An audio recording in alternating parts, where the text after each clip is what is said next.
everyone, and welcome to a new video of Mr. Mark Explains History. And today we're going to talk about the Truman Doctrine and the Marshall Plan in the context of the Cold War. So our main topic is the Cold War, and we're looking at the amount of tension between the two superpowers, the US and the USSR, as they are part of this conflict. It's military, economic, it's about prestige on many fronts. And the tension is going up and down, and we are trying to explain why there is tension, etc. So the phase we're talking about now is the start of the Cold War.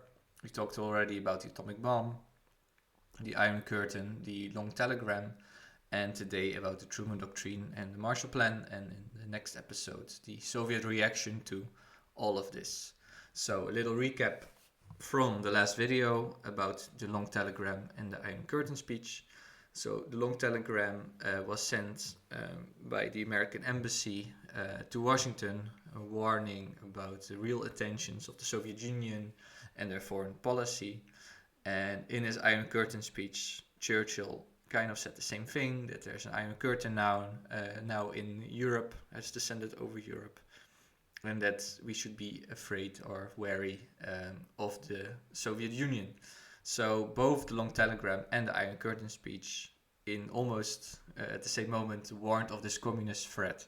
So this communist threat becomes clear that the Soviet Union has these intentions to spread communism, to spread their influence, and that the West, US, and the UK should do something against that. So that's kind of what those two events were about, the long telegram and the Iron Curtain speech.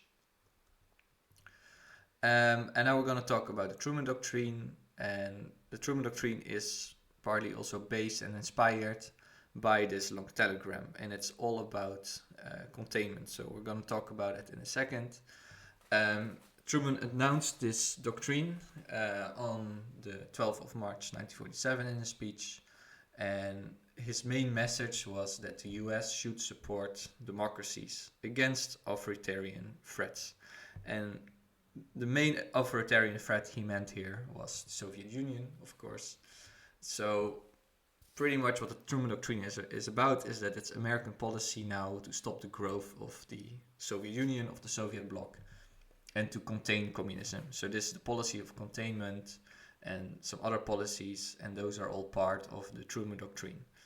This is quite also interesting moment for the role of the US in the wider world. They used to be a bit more, let's say, isolationist, so just focus only on America, but now they're really gonna care about the rest of the world, and they feel like the US of the Soviet Union should not have more influence in the rest of the world, and they should be contained.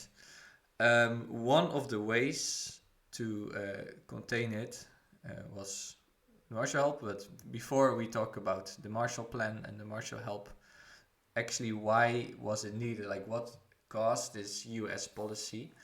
Well, part of that is the long telegram, and that's the events in Eastern Europe, but also events in other parts of the world. One example is the Greek Civil War. Loyalists supporting the monarchy and communists supporting a communist Greek state were fighting there against each other in a civil war, and the US and the UK wanted to prevent the communists from winning there. So this already, you could say, a little proxy war.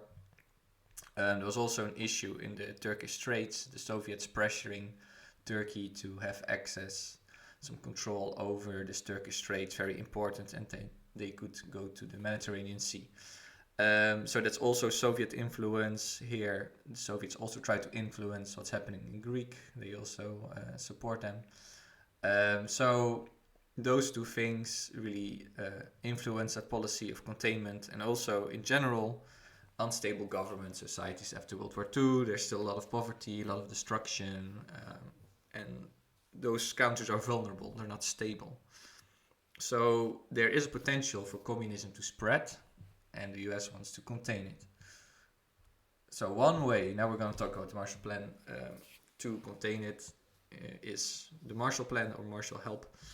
And George C. Marshall, an American former general, kind of the chief chief of staff of the army, also important statesman later, he came up with this plan. The plan was to give money to Europe, and he thought there should be US commitment to European political and economic recovery, that the US should contribute to that. So his plan was to give a lot of money to European countries, so enable them to recover, let's say. And this plan was not officially called the Marshall Plan, but it became known as the Marshall Plan. So what actually was that?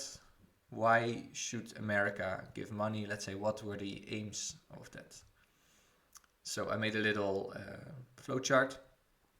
So it starts with giving money to European countries. So I think in total they gave around $13 billion.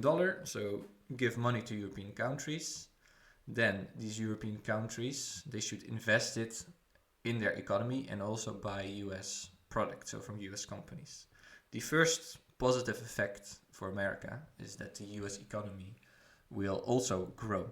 So they give money, let's say the American state gives money to the European countries, but they also invest it back into US products and pay US companies. So in the end, you don't lose that much money because the US economy also grows. Then, because of these investments with the US money, the European countries and citizens, they are wealthier, they become wealthier, the economy starts to grow fast. And this has two also positive effects. The first effect is that there's less risk of communism spreading, of in general authoritarian regimes. In history, we usually have this rule that when the economy, let's say, when it's in a bad state, when there's an economic crisis, then extreme right and extreme left grow. They have, let's say, because people are more desperate, they look for more radical solutions. So they also tend to support more radical political movements. So when people are rich, when they have a nice TV, a full fridge, and they can just relax and don't have to worry about their life, they tend to vote for more, let's say, center parties in the political center. So this is one benefit, contain communism, so part of the Truman Doctrine. And the second effect is again economical, because with these European countries and citizens being wealthy, they also have more money again to spend, and they will spend it more on American companies. So there's a growing market for American companies. So apart from Europe recovering, becoming more stable and more capitalist, not communist, the US itself is also profiting a lot from this plan. So here a little overview of all the contributions. You can see that the UK and France, also the allies in the war, got most money. Also West Germany, Netherlands, Italy. It was based on, let's say, the amount of people living there, also a little bit on the amount of help they received in World War II. And you can see here Greece and Turkey also receiving money in order to stop the spread of communism there. So what is the effect on tensions? Well, you could say the tensions were again increasing between the two superpowers. So the relations were getting worse. Why? Well, first of all, the US clearly states that it wants to kind of contain communism or stop the spread of this authoritarian regime, support democracy. So this is a clear, let's say, plan aimed at the Soviet Union. So they feel a bit more threatened, and it's more of a power struggle. And also, the USSR feels that America, on the other hand, is gaining more influence in Western Europe. So it's really more like a power struggle in Europe. Who has the most influence there? So in the next video, we are going to look at Cominform and Comecon. This is the Soviet reaction to the Truman Doctrine and to the Marshall Plan. So we're going to talk about that, like what was it about, why was the reaction, and the effects on the Eastern Bloc.